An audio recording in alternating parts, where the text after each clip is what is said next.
A paz do Senhor, meus queridos irmãos em Cristo. Meu nome é Maria Eunice da Silva. Tenho 78 anos. E aqui no bairro me conhecem como a costureira da rua de cima. Aquela que sempre tem um cafezinho quente esperando quem precisa de um ombro amigo. Hoje sou conhecida também pelas reuniões de oração que acontecem na minha casa toda sexta-feira, onde as irmãs se juntam para compartilhar a palavra e a vida. Mas nem sempre foi assim. Houve um tempo em que meu nome era sussurrado com pena, com desconfiança, com aquele olhar que a gente sente queimar, mesmo sem olhar de volta. Sei que muitos de vocês que me ouvem agora também já passaram por dias onde parecia que o chão sumiu debaixo dos pés. Dias onde a fé foi a única corda que segurou a gente pendurada sobre o abismo. É sobre esses dias que vim falar hoje. Sobre como Deus age mesmo quando parece que Ele virou as costas. Mesmo quando o silêncio do céu dói mais que qualquer grito. Se prepare para acompanhar mais uma história emocionante. Mas antes de começar, se inscreva aqui no canal. Isso me ajuda a continuar contando essas histórias e faz toda a diferença para que mais pessoas também possam ouvir. Preciso pedir desculpas logo de início, irmãos. Os fatos que vou contar aconteceram há mais de 40 anos, e a memória de uma mulher de 78 anos às vezes prega peças. Posso confundir uma data aqui, um detalhe ali, o nome de alguma novela que passava na televisão ou a ordem exata de alguns acontecimentos. Mas uma coisa eu garanto com toda a certeza que Deus me dá. Os pontos mais importantes, aqueles que marcaram minha alma com ferro em brasa, esses eu lembro como se tivessem acontecido ontem. A dor tem memória perfeita, e o amor mais ainda.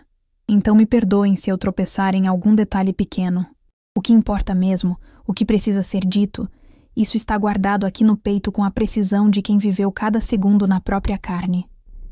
Tudo começou em 1978. Eu tinha 31 anos e morava num bairro simples da zona norte de Belo Horizonte. Nossa casa era pequena, de portão verde desbotado e quintal de chão batido onde meu marido Adelmo guardava as ferramentas da oficina mecânica. O cheiro de graxa e óleo diesel fazia parte do ar que a gente respirava, misturado com o perfume do jasmim que teimava em florescer perto do muro dos fundos. Adelmo tinha 35 anos, mãos sempre sujas de trabalho honesto, voz grossa mas coração mole quando o assunto era nossa filha. Rebeca tinha 14 anos naquela época, e era a luz da nossa casa. Menina de pele castanha escura, magra como vara de marmelo, com cabelos crespos que eu trançava todo domingo antes da igreja. Ela tinha um jeito doce de falar, baixinho, quase com vergonha, e uns olhos grandes que pareciam guardar todos os segredos do mundo. Rebeca era estudiosa, dessas que levam a escola a sério mesmo. Acordava cedo, arrumava o material com capricho, voltava sempre falando das lições. Mas o que ela amava mesmo era a igreja.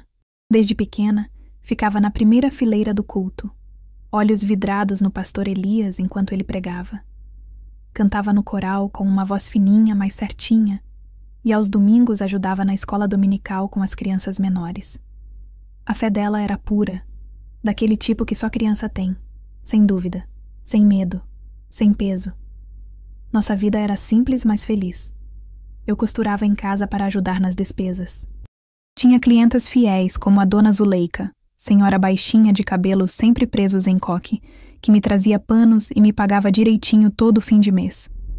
Passava os dias entre a máquina de costura e os afazeres da casa, sempre de ouvido atento para quando Rebeca voltasse da escola. Os domingos eram sagrados. Culto de manhã, todo mundo arrumado, Adelmo reclamando do sapato apertado, mas indo assim mesmo. Depois, almoço em família, aquele feijão tropeiro que ele adorava, arroz soltinho, uma carne quando dava. A Bíblia ficava aberta na mesa da sala o tempo todo. E nas paredes tinha quadrinhos com versículos bordados que minha mãe tinha me dado quando casei. A fé não era só uma parte da nossa vida, era o chão onde a gente pisava. O bairro era desses onde todo mundo se conhece. Dona Ritinha, a vizinha de 29 anos que morava 3 casas abaixo, sempre com um lenço na cabeça e uma fofoca na ponta da língua. Seu Agenor, o pedreiro solitário de 42 anos que morava sozinho na casa de esquina, homem calado, meio esquisito, mas que cumprimentava quando a gente passava. Tinha a professora Neide da escola de Rebeca, moça dedicada que mandava bilhetinho sempre que precisava falar alguma coisa sobre os alunos. Tudo parecia estar no seu devido lugar, cada coisa encaixada como peça de quebra-cabeça. Até que comecei a notar mudanças pequenas em Rebeca. Foi devagar, como água que infiltra na parede sem a gente perceber até aparecer a mancha. Ela começou a voltar da escola mais quieta, sem aquela animação de antes. Ficava olhando pela janela com uma expressão que eu não conseguia decifrar. Quando eu perguntava se estava tudo bem, ela desviava o olhar e dizia que sim, que era só cansaço. Comecei a reparar que ela evitava passar por certas ruas. Quando eu pedia para ela ir até a venda do seu Agenor buscar alguma coisa que estava faltando, ela inventava desculpa. Antes, fazia isso sem problema nenhum. Agora, ficava enrolando até eu mesma ter que ir. Numa tarde de semana, ela chegou da escola e foi direto para o quarto sem nem me cumprimentar direito. Fui atrás, sentei na beirada da cama dela. Perguntei o que tinha acontecido. Ela ficou calada um tempo longo, mexendo nas pontas das tranças. Depois disse, com a voz embargada: "Eu não quero mais passar na rua de baixo, mãe." Meu coração apertou. Perguntei por quê, mas ela balançou a cabeça e disse que não era nada, que era bobagem dela. Não pressionei. Achei que podia ser coisa de adolescente, insegurança, essas coisas que a idade traz. Hoje eu sei que deveria ter insistido mais, mas a gente só enxerga essas coisas depois que o estrago está feito. Alguns dias mais tarde, a professora Neide mandou um bilhete. Dizia que Rebeca andava retraída na escola, que algumas meninas estavam fazendo comentários maldosos sobre ela ser certinha demais, evangélica demais. Conversei com minha filha sobre isso. Ela admitiu, chorando baixinho, que sofria zombaria por não participar das conversas sobre namoro e por levar a Bíblia para na escola. Segurei as mãos dela entre as minhas e disse que ser diferente era ser especial aos olhos de Deus, que o mundo ia zombar, mas que isso era sinal de que ela estava no caminho certo. Ela me abraçou forte e eu senti o corpo pequeno dela tremendo contra o meu peito. Num sábado de sol quente, eu estava costurando perto da janela quando vi algo que me gelou por dentro. Seu Agenor estava parado em frente ao portão vizinho, olhando fixo para Rebeca que varria a calçada. O jeito dele não era normal. Era um olhar demorado, intenso. Ele sorriu e acenou. Rebeca abaixou a cabeça rápido e entrou correndo em casa. Fiquei perturbada o resto do dia. À noite, quando Rebeca comentou que o seu Agenor tinha oferecido doce para ela quando voltava da escola e que ele vivia perguntando se ela não queria ver as ferramentas bonitas que ele tinha, senti o estômago revirar, mas não sabia o que fazer. Agenor era vizinho conhecido, sempre foi cordial. Será que eu estava vendo mal onde não havia? Comentei com Adelmo. Ele disse que eu estava exagerando, que Agenor era só um homem simples, desajeitado por viver sozinho, mas que não tinha maldade. Fiquei na dúvida, sem saber se confiava no meu instinto ou se acreditava nas palavras do meu marido. Aquela noite, fui até o quarto de Rebeca depois que ela dormiu. Ela estava abraçada na Bíblia dela, aquela pequena de capa vermelha que tinha ganhado na escola dominical. Acariciei as tranças dela devagar, com cuidado para não acordar. Prometi em silêncio que ia protegê-la de qualquer mal, mas enquanto saía do quarto e fechava a porta, olhei pela janela da sala e vi a silhueta do seu Agenor na janela da casa dele, do outro lado da rua. Ele estava parado ali, olhando na direção da nossa casa. Um arrepio percorreu minha espinha toda, e pela primeira vez senti medo de verdade. Passei os dias seguintes tentando entender o que estava acontecendo com minha filha. Rebeca continuava estranha, evitando meu olhar, respondendo com monossílabos quando eu perguntava alguma coisa. Eu sabia que tinha algo errado. Sentia no coração de mãe, naquele lugar onde a intuição mora e grita quando os filhos sofrem. Numa quarta-feira à noite, preparei o jantar favorito dela. Fiz arroz com pequi, aquele que ela adorava, e esperei Adelmo sair para jogar dominó com os amigos no bar da esquina. Quando ficamos sozinhas, sentei com ela na mesa da cozinha. A luz amarelada da lâmpada pendurada no teto fazia sombras suaves nas paredes. Comecei devagar, sem pressionar. Falei sobre quando eu tinha a idade dela, sobre como a adolescência é um tempo difícil, cheio de mudanças e confusões. Disse que ela podia confiar em mim, que eu estava ali para ajudar, não para julgar. Falei que entre mãe e filha não deve haver segredos pesados demais para carregar sozinha. Rebeca mexia no prato, empurrando o arroz de um lado para o outro. Ficou assim por um tempo que pareceu eterno. Então, de repente, as lágrimas começaram a cair. Ela chorava em silêncio, daquele jeito contido que partia meu coração. Levantei, contornei a mesa e abracei ela por trás. Ela se virou e enterrou o rosto no meu peito, soluçando. Esperei. Aprendi com minha mãe que às vezes a melhor coisa que a gente pode fazer é simplesmente estar ali, segurando firme, deixando a pessoa sentir que não está sozinha. Quando ela finalmente conseguiu falar, as palavras saíram entrecortadas, envergonhadas. Disse que tinha um homem que andava falando coisas quando ela passava. Não eram xingamentos, mas comentários sobre como ela estava bonita, como estava crescendo, como os cabelos dela eram lindos. O homem oferecia coisas também, doces, refrigerante, dinheiro para comprar cadernos novos. Minha filha me olhou com aqueles olhos grandes cheios de dor e disse uma coisa que nunca vou esquecer. Mãe, eu me sinto suja quando ele fala comigo, mas tenho medo que seja culpa minha, que eu esteja chamando atenção sem querer. O coração quase saiu pela boca. Senti raiva e medo ao mesmo tempo, uma mistura que aquecia o peito e gelava as mãos. Perguntei quem era, mas ela balançou a cabeça com força. Disse que era alguém dali perto, mas que tinha medo de falar o nome. Medo de ninguém acreditar nela, de acharem que estava inventando, de causar problema.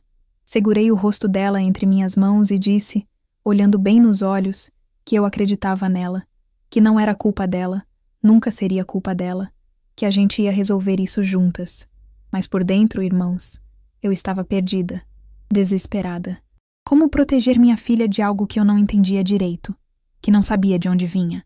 Naquela época, no final dos anos 70, não se falava abertamente sobre essas coisas. Assédio era a palavra que nem existia no nosso vocabulário. Quando um homem mais velho fazia comentários para uma menina, as pessoas diziam que era elogio, que não tinha maldade. Eu me sentia completamente despreparada. Nos dias que se seguiram, virei sombra de Rebeca. Levava ela até perto da escola, buscava na hora da saída, mas não dava para estar em todo lugar o tempo todo. Eu precisava trabalhar, costurar para pagar as contas. E mesmo quando estava junto, via que ela continuava assustada, olhando para os lados o tempo todo. Rezei muito naqueles dias. Ajoelhava no meu quarto de madrugada, quando Adelmo e Rebeca estavam dormindo, e pedia sabedoria a Deus. Pedia que ele me mostrasse o que fazer, como proteger minha menina. Tentei conversar com Adelmo de novo. Numa noite, depois do jantar, contei o que Rebeca tinha me dito, sem revelar que foi ela quem contou. Disse que estava preocupada, que achava que tinha alguém incomodando nossa filha. Ele bufou. Disse que homem é assim mesmo, que fazem comentários bobos, mas que não significa nada, que eu não devia criar caso à toa. Senti uma solidão enorme naquele momento.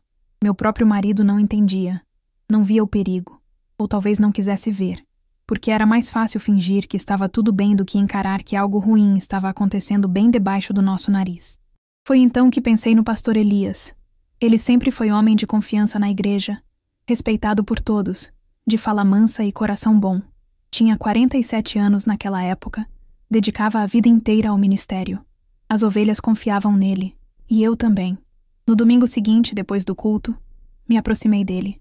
O pastor estava conversando com alguns irmãos perto do púlpito, mas quando me viu, deve ter percebido algo no meu rosto, porque pediu licença e me levou para um cantinho mais reservado do salão. Ali, com a voz baixa e o coração apertado, contei que Rebeca estava assustada, que um homem estava incomodando ela, mas que a menina não queria falar muito sobre o assunto. Não entrei em detalhes por pudor, por vergonha. Naquela época, essas coisas eram mais difíceis de dizer em voz alta. Falei que estava confusa, sem saber se estava exagerando ou se realmente havia perigo. O pastor Elias me ouviu com aquela atenção toda dele, sem interromper, sem julgar. Quando terminei, ele colocou a mão no meu ombro de um jeito paternal e disse que entendia minha preocupação. Disse que o mundo estava cheio de perigos, que as meninas precisavam ser protegidas, que eu estava certa em me preocupar. Então ele fez uma sugestão que na época me pareceu a melhor coisa do mundo. Disse que talvez Rebeca se sentisse mais à vontade conversando com ele do que comigo, que às vezes os jovens conseguem se abrir mais com uma figura de autoridade espiritual que não seja os pais. Ofereceu conversar com ela, orar com ela, ajudá-la a encontrar forças em Deus para enfrentar o que estava vivendo. Senti um alívio tão grande que quase chorei ali mesmo. Finalmente alguém que entendia, que queria ajudar. Agradeci emocionada, segurei as mãos dele e disse que Deus tinha colocado ele na nossa vida por um motivo. Em casa, naquela mesma tarde, conversei com Rebeca. Estava um domingo ensolarado. Ela tinha ajudado a lavar a louça do almoço e agora estava sentada no quintal, lendo a Bíblia debaixo da sombra da goiabeira. Sentei ao lado dela e expliquei que o pastor Elias estava disposto a conversar com ela, que ele podia ajudá-la a encontrar forças em Deus, que juntos podiam pensar em como lidar com a situação. Rebeca hesitou. Vi a dúvida no rosto dela. Ela era tímida, não gostava de expor seus problemas, mas eu insisti com jeito. Disse que o pastor era homem de confiança, que tinha ajudado tanta gente na igreja, que com certeza saberia o que dizer para ela. Falei que a fé podia dar força para enfrentar qualquer coisa e que conversar com o pastor ia ajudar. Ela acabou concordando. Concordou porque confiava em mim, porque confiava no pastor que sempre tinha sido bondoso com ela na igreja, que elogiava o jeito dela cantar no coral, que tratava as crianças com carinho. À noite, quando coloquei ela para dormir, Rebeca me abraçou forte e disse: "Obrigada por cuidar de mim, mãe." Beijei a testa dela e disse que sempre cuidaria, que era para isso que mãe existia. Voltei para meu quarto com o coração mais leve. Ajoelhei ao lado da cama e agradeci a Deus por ter colocado o pastor Elias em nossas vidas, por ter me dado essa solução. Pedi que ele abençoasse a conversa entre o pastor e minha filha, que trouxesse paz e proteção. Dormi melhor naquela noite do que tinha dormido em semanas. Achei que estava fazendo o certo, que estava protegendo minha filha da melhor forma possível. Achei que Deus tinha me mostrado o caminho. Olhando para trás agora, depois de tudo o que aconteceu, vejo a ironia cruel daquele momento. A paz com que dormi, a certeza de que tudo ia ficar bem, a confiança cega de que estava tomando a decisão certa. Mas naquela época, eu não sabia. Não tinha como saber. Na manhã seguinte, na semana que veio depois daquele domingo, Rebeca acordou cedo. Eu a ouvi se arrumando no quarto, o barulho da água na bacia, o rangido do guarda-roupa abrindo. Quando saí da cozinha para ver o que ela estava fazendo, encontrei minha filha pronta, vestindo o vestido azul de flores pequenas, aquele que era o favorito dela. Ela tinha amarrado as tranças com capricho, estava com a Bíblia debaixo do braço. Me olhou e disse, com um sorriso tímido que iluminou o rosto inteiro: "Vou chegar mais cedo na igreja, mãe. Vou conversar com o pastor antes do culto começar." Meu coração encheu de esperança. Beijei a testa dela. Arrumei uma das tranças que tinha ficado meio torta. Disse para ela ir com Deus.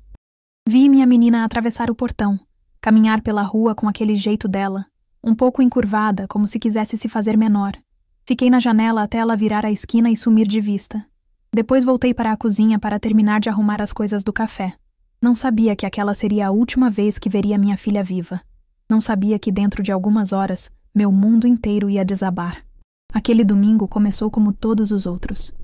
O sol entrou pela janela da cozinha, o galo do vizinho cantou cedo demais, e o cheiro de café fresco encheu a casa. Adelma acordou reclamando de dor de cabeça. Disse que tinha bebido demais na noite anterior jogando dominó com os amigos. Falou que ia ficar em casa, que não estava em condições de ir para o culto. Não forcei. Adelmo nunca foi muito de igreja mesmo. Ia mais por obrigação, para acompanhar a gente. Me arrumei sozinha, vesti meu vestido de domingo, aquele cinza com detalhes brancos que eu mesma tinha costurado, e segui para a igreja esperando encontrar Rebeca lá. O templo ficava a umas 6 quadras de casa. Cheguei um pouco antes do culto começar. Cumprimentei as irmãs que já estavam sentadas nos bancos de madeira. Procurei Rebeca com os olhos. Geralmente ela ficava sentada com as outras meninas do coral, ou então, ajudando a organizar as crianças da escola dominical. Mas não a vi.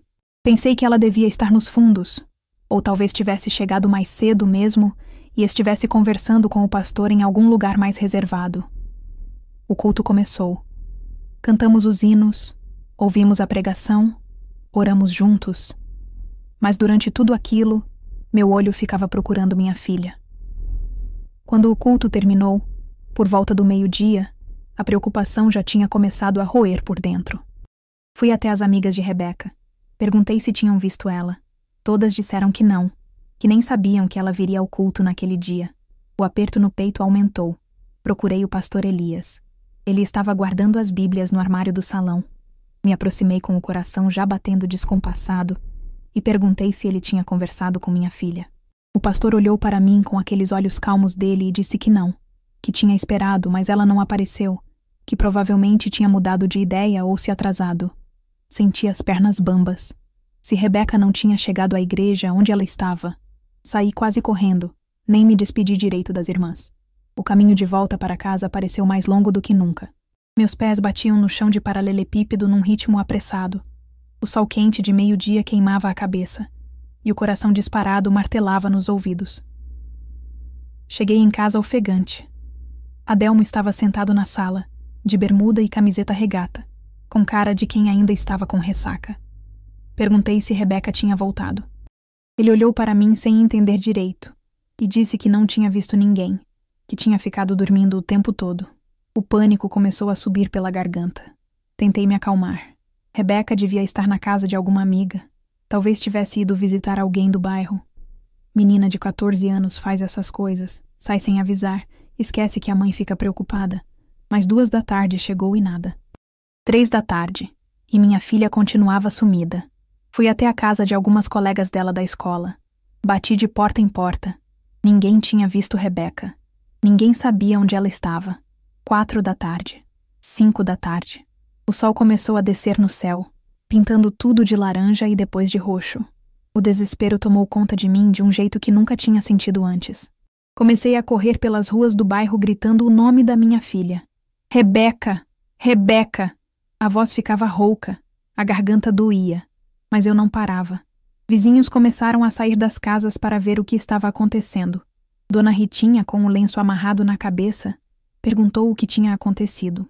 Quando contei que Rebeca tinha desaparecido, vi o olho dela brilhar com aquela curiosidade mórbida que algumas pessoas têm quando a tragédia bate na porta do vizinho. A notícia se espalhou rápido. Em questão de minutos, metade do bairro já sabia. Adelmo, que finalmente tinha entendido a gravidade da situação, saiu também para procurar.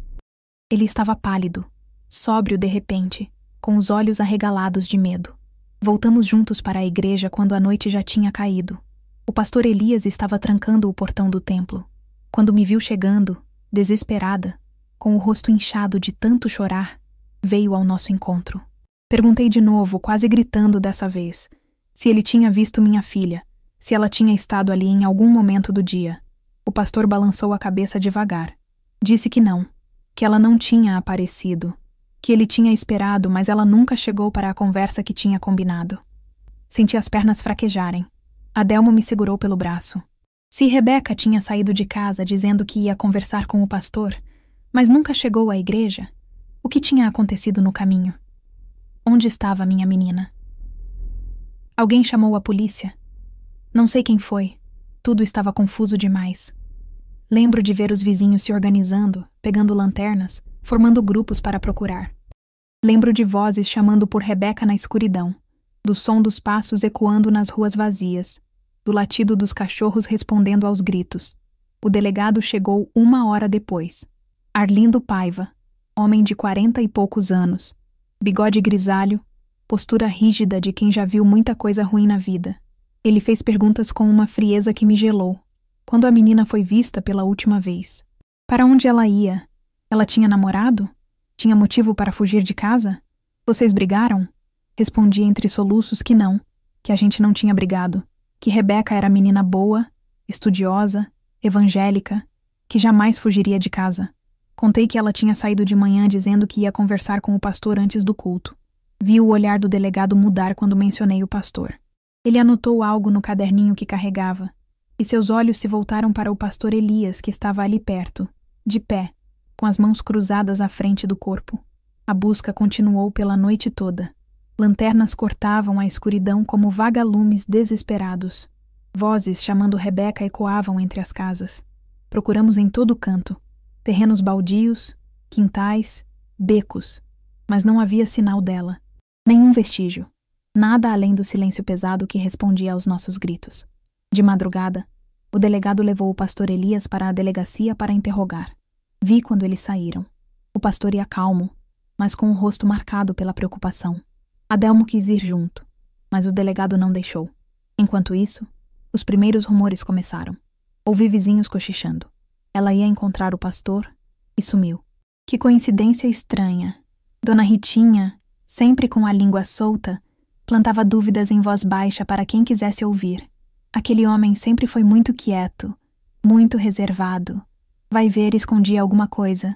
Eu ouvia, mas não conseguia processar. Estava em choque, caminhando como zumbi de um lado para o outro, sem saber o que fazer com as mãos, com o corpo, com o desespero que enchia todo o espaço dentro de mim. Quando o sol nasceu na segunda-feira, mais de 24 horas depois do desaparecimento, voltei para casa arrastando os pés. A casa estava vazia. Adelmo tinha ficado na rua procurando. Entrei no quarto de Rebeca. A cama estava feita do jeito que ela tinha deixado antes de sair. O vestido que ela tinha usado no sábado ainda estava pendurado na cadeira. A Bíblia pequena de capa vermelha, que ela costumava levar para a escola dominical, estava na mesinha de cabeceira. Mas a Bíblia maior, aquela que ela levava quando ia para o culto, tinha ido junto com ela.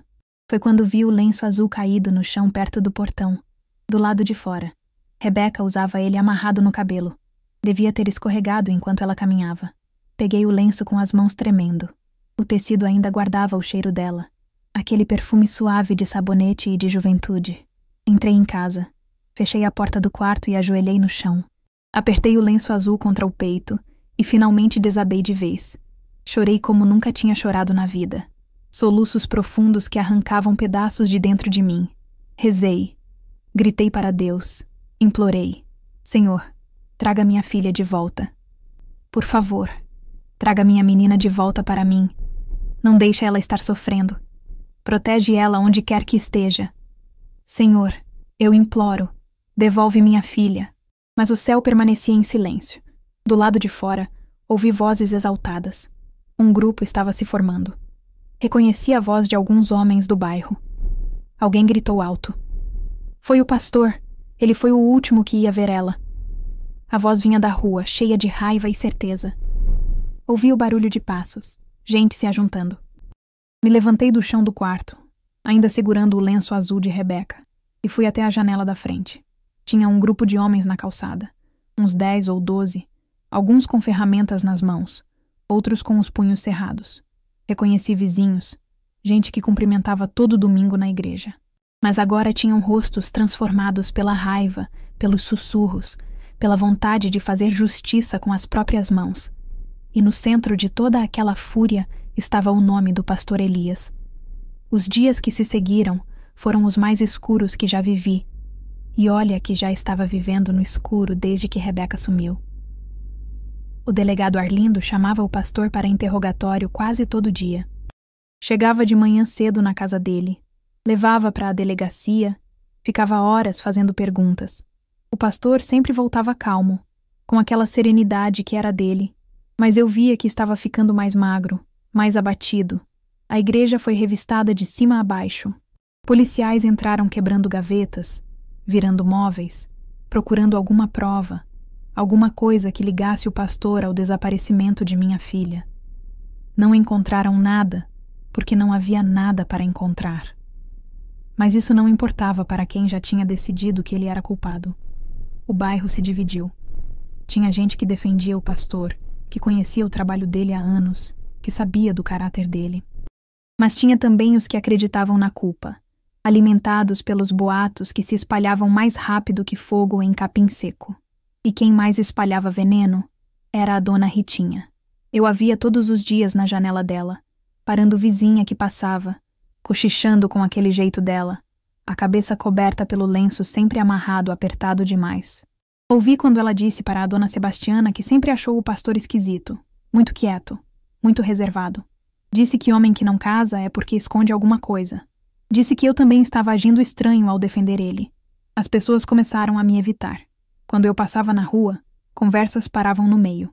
Olhares desviavam. Algumas vizinhas atravessavam para o outro lado da calçada, fingindo que não me viam. Clientes antigas pararam de me procurar para costura. O telefone da venda, que antes tocava com encomendas, ficou mudo. Eu entendia o medo delas. Numa tragédia dessas, todo mundo quer se proteger, quer se afastar de quem pode estar marcado pela desgraça. Mas doía. Doía porque eu já estava sangrando por dentro com o desaparecimento de Rebeca. E agora sangravam também as feridas que os olhares e os silêncios abriam. A igreja sofreu ataques. Numa noite de semana, pedras quebraram as janelas.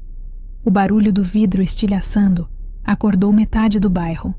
De manhã, quando o pastor chegou para abrir, encontrou pichações nos muros. Palavras horríveis que não vou repetir aqui. Palavras cheias de ódio e acusação. O pastor Elias recebeu ameaças de morte. Bilhetes deixados debaixo da porta, telefonemas no meio da madrugada, com vozes disfarçadas dizendo que ele ia pagar pelo que fez. Uma noite, um grupo de homens bêbados cercou a casa dele. Gritavam, exigiam que ele confessasse, ameaçavam linchar. Se não fosse o Antônio e outros policiais que chegaram a tempo, não sei o que teria acontecido. Eu não conseguia acreditar na culpa do pastor. Tinha algo dentro de mim, uma certeza que não sabia explicar, uma convicção que vinha de um lugar mais profundo que a razão. Conhecia aquele homem há anos. Tinha visto ele cuidar das ovelhas, consolar enlutados, batizar crianças, visitar doentes. Não havia maldade nele. Eu sabia disso com a mesma certeza que sabia meu próprio nome. Mas essa convicção me custou caro.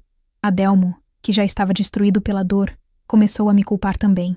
Ele bebia cada vez mais. Chegava em casa cambaleando, com os olhos vermelhos e a voz arrastada. Gritava que eu tinha colocado nossa filha na boca do lobo, que eu confiava mais no pastor do que no meu próprio instinto de mãe. Uma noite ele chegou tão bêbado que mal conseguia ficar em pé. Começou a gritar no meio da sala, dizendo que tudo era culpa minha, que se eu não tivesse mandado Rebeca conversar com aquele homem, ela ainda estaria ali. Quebrou um prato, jogou uma cadeira no chão. Eu fiquei quieta, deixando as palavras rasgarem o que ainda restava entre nós. Quando ele finalmente caiu no sofá e dormiu, limpei os cacos do chão e chorei em silêncio. Nosso casamento estava se desfazendo, e eu não tinha forças para segurar os pedaços. Foi nessa época que conheci melhor o Antônio Soares. Ele era policial jovem. Devia ter uns 24 anos, recém-formado, com aquele jeito ainda idealista de quem acredita que a justiça sempre prevalece.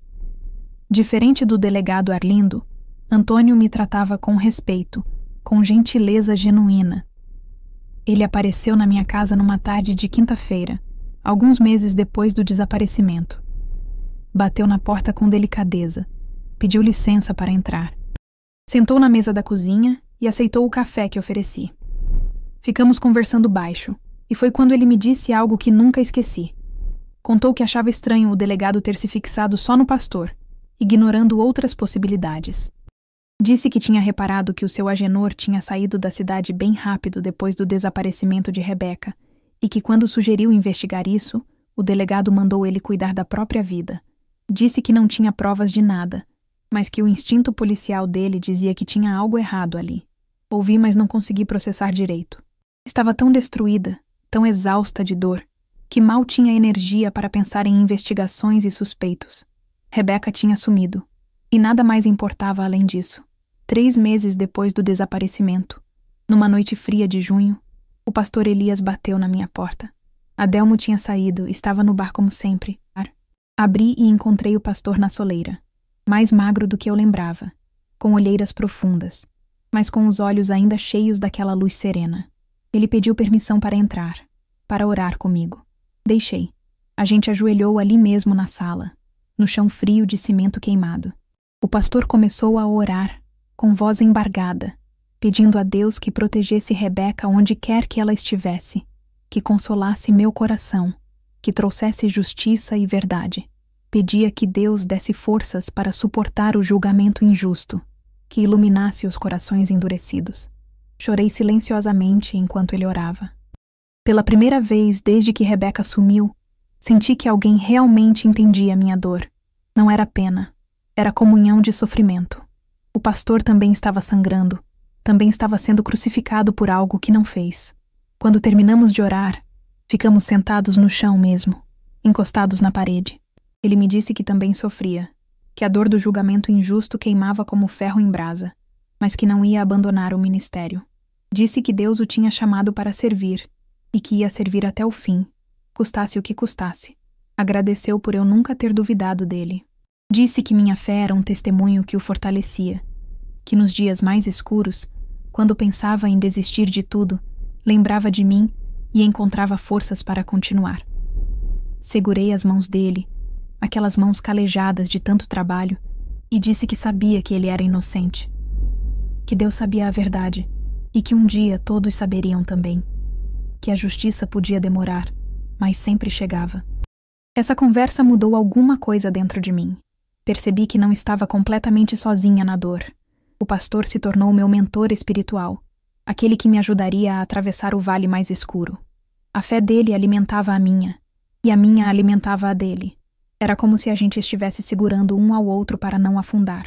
Ele saiu perto das 9 da noite. Eu o acompanhei até o portão. Vi ele caminhar pela rua vazia, uma figura solitária debaixo da luz fraca dos postes. Entrei de volta e fui preparar a janta que Adelmo não ia comer quando chegasse bêbado. Meia-noite passou, quando ouvi a chave na porta. Adelmo entrou cambaleando, batendo nos móveis. Quando me viu sentada na sala, ainda acordada, perguntou com voz arrastada o que eu estava fazendo. Respondi que estava esperando ele.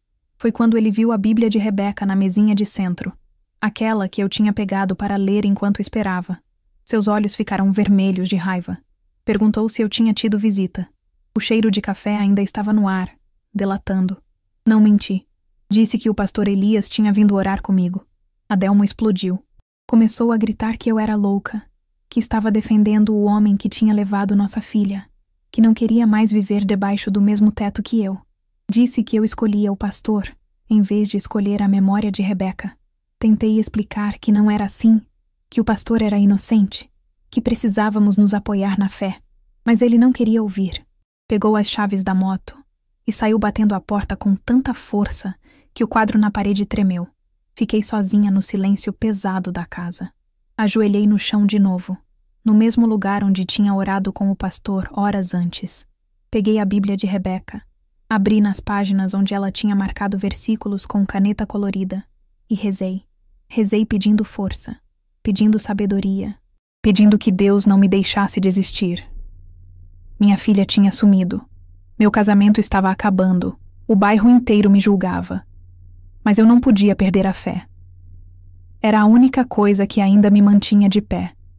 Dormia ali mesmo, no chão da sala, abraçada na Bíblia de Rebeca, sentindo que minha vida estava desmoronando, mas determinada a não deixar a fé desmoronar junto. Um ano depois do desaparecimento de Rebeca, em 1979, meu casamento estava em ruínas. O que a tragédia não destruiu de uma vez foi corroendo devagar, como ferrugem que come metal até não sobrar nada firme. Adelmo bebia cada vez mais. O cheiro de cachaça se misturava com o cheiro de graxa, e eu não sabia mais qual dos dois definia meu marido. Ele chegava tarde, cambaleando, gritando acusações que rasgavam o que ainda restava de nós. Culpava a mim, culpava o pastor, culpava Deus, culpava a si mesmo. A dor tinha transformado o homem que eu amei num estranho cheio de amargura. Ele gritava que eu tinha colocado nossa filha na boca do lobo, que minha fé cega tinha matado Rebeca. Dizia que se eu tivesse escutado ele desde o começo, se não tivesse confiado no pastor, nossa menina ainda estaria ali. As palavras saíam embebidas em álcool, mas cortavam como faca afiada. Eu tentava manter a casa em ordem. Levantava cedo, limpava, cozinhava, costurava, mas vivia como fantasma, fazendo tudo no automático, sem sentir gosto em nada. A máquina de costura trabalhava horas e horas, porque era preciso pagar as contas. Adelmo gastava o que ganhava na oficina em bebida, e o pouco que sobrava mal dava para o básico. O bairro nos observava com aquela mistura de pena e julgamento que dói mais que só o julgamento. Dona Ritinha continuava espalhando veneno, agora dizendo que nosso casamento estava fadado ao fracasso desde que a menina sumiu. Ela falava isso para quem quisesse ouvir, sempre com aquele tom de quem lamenta, mas se delicia com a desgraça alheia. Mas nem todo mundo no bairro tinha virado as costas. A dona Zuleika, cliente antiga, aumentou as encomendas de costura. Aparecia toda semana com tecidos novos, pedindo vestidos, toalhas, lençóis. Sempre pagava um pouco a mais do que o combinado, e eu sabia que era a forma dela me ajudar sem ferir meu orgulho. Nunca esqueci essa bondade. Algumas irmãs da igreja levavam comida escondido. Batiam na porta de madrugada ou no fim da tarde, quando tinha menos gente na rua para ver. Deixavam marmitas, pães, às vezes um frango. Tinham medo de serem vistas ajudando a mulher que defendia o pastor acusado, mas a caridade falava mais alto que o medo. Em 1980, 2 anos depois de Rebeca desaparecer, Adelmo finalmente foi embora. Foi numa quinta-feira à noite. Ele chegou mais cedo que o normal, não estava bêbado. Entrou no quarto e começou a arrumar as roupas numa mala velha. Fiquei parada na porta, só observando. Ele nem olhava para mim. Dobrava as camisas com pressa, jogava as ferramentas numa caixa de madeira. Quando terminou, passou por mim carregando tudo e disse apenas: "Não aguento mais viver nessa casa. Tem memória demais, culpa demais. Não tentei impedir. Não tinha mais forças para lutar por um casamento que já tinha morrido junto com o desaparecimento da nossa filha. Quando a porta se fechou, sentei no chão da sala e chorei. Não chorava pela partida do Adelmo especificamente, mas porque naquele momento entendi que tinha perdido tudo. A filha, o marido, a vida que conhecia. Sobrou só eu, a casa vazia e o silêncio pesado. Fiquei sozinha e precisei aprender a reconstruir do zero. Costurava de manhã até à noite para pagar as contas da casa. O quarto de Rebeca permanecia intocado, exatamente como ela deixou. A cama arrumada, os livros da escola na estante, a Bíblia pequena de capa vermelha na mesinha, o vestido azul de flores pequenas, aquele que ela usou no último dia, estava guardado no fundo do armário embrulhado em papel de seda. Não tinha coragem de olhar para ele, mas também não conseguia me desfazer. Voltei a frequentar a igreja, enfrentando os olhares. Alguns irmãos me acolhiam com carinho genuíno, abraçavam, oravam comigo. Outros me evitavam, desviavam quando eu me aproximava. O pastor Elias continuava sendo perseguido, mas resistia. A presença dele era força para mim, e espero que a minha fosse força para ele também. Em 1981, a igreja precisou ser reconstruída. Os ataques tinham quebrado janelas, rachado paredes, destruído parte do telhado. Os irmãos se organizaram para fazer as obras. Eu participei. Carregava tijolos, limpava entulho, pintava paredes. O trabalho físico era terapia. Quando o corpo cansava, a mente tinha um pouco de descanso da dor. O diácono Josué, que no começo tinha duvidado do pastor, começou a se sentir envergonhado da própria postura. Eu via nos olhos dele o peso da culpa, mas ele ainda não tinha coragem de pedir perdão. Continuava cumprimentando o pastor com frieza, mantendo distância. Em 1982, fizemos um culto especial de reinauguração da igreja. O templo estava bonito, reformado com o suor e a fé de quem acreditava que aquelas paredes ainda eram casa de Deus. Durante o culto, o pastor me chamou para cantar um hino que Rebeca amava. Era Porque Ele Vive. Subi ao púlpito com as pernas tremendo. Comecei a cantar, e a voz saiu embargada, falhando em algumas notas, mas cantei do fundo do coração. Cantei pensando na minha menina, na fé que ela tinha, na pureza que o mundo levou. Vi gente chorando nos bancos, limpando os olhos com lenço. Não sei se choravam pela música, por Rebeca, ou pela dor de ter julgado errado o pastor. Talvez fosse tudo junto. Quando terminei, houve um silêncio profundo. Depois, alguém começou a bater palmas devagar, e outros foram acompanhando. Não era aplauso de show. Era reconhecimento de fé, de resistência, de continuar acreditando mesmo quando tudo desmorona. Foi nessa mesma época que vi, da janela da minha casa, o seu Agenor saindo do bairro. Era uma tarde de sol forte. Ele carregava 2 malas grandes e uma caixa de ferramentas. Um caminhão de mudança pequeno estava parado em frente à casa dele. Alguns vizinhos pararam para ver. Ouvi a dona Ritinha comentando que ele tinha conseguido trabalho no interior de Minas. Alguma construção grande que ia durar anos. Ela falava como se fosse fofoca qualquer. Mais uma novidade do bairro. Observei Agenor colocar as malas no caminhão. Antes de subir, ele olhou para trás, para o bairro, para as casas. Havia algo no olhar dele que não consegui decifrar na época. Parecia culpa misturada com alívio, mas não dei importância. Para mim, Agenor era só o vizinho pedreiro, meio esquisito que tinha morado sozinho ali por anos. Nunca imaginei que estava vendo o verdadeiro responsável pelo desaparecimento da minha filha fugindo impune.